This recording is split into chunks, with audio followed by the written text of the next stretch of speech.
Kama unavyoziona nyumba zetu tumezipanga 3 hapa. Hii ni kumaanisha kwamba nyumba zetu hapa zimepangwa kwa muundo wa biashara. Nikisema biashara nazungumzia wale wanaojenga nyumba kwa ajili ya kupangisha au Airbnb. Nyumba hizi zinafaa sana kwa matumizi hayo, lakini kama pia unataka kujenga kwa ajili ya kuishi pia haukatazwi.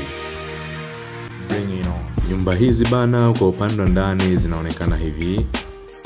Ukiingia moja kwa moja unakutana na sebule, ambapo pale kushoto ni mlango wa public toilet, na sebule yetu imeunganika na dining pamoja na jiko. Lakini pia hapa upande wa jikoni kuna mlango wa kutoka nyuma. Kwa upande huu wa nyuma ni eneo la refreshment, na maanisha kubarizi upepo pamoja na kujiloweka pale mwili unapochemka. Eneo hili liko ndani ya nyumba kana kwamba kuna privacy ya kutosha, unaweza kupumzika venye unataka. Utakuja kugundua kwamba mlango wetu unaangaliana moja kwa moja na ngazi za kwenda juu.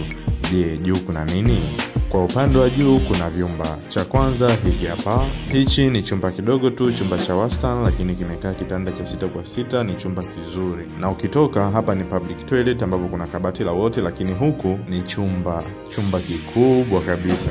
Chumba hiki na chumba kile kina share choo cha katikati pale. Utakuja kugundua chumba hiki kina balcony ndogo kwa upande wa mbele. Mara nyingi huwa tuhitaji nyumba kubwa. Tunahitaji nyumba iliyopangiliwa vizuri kwa upande wa ndani. Karibu jenga nasi.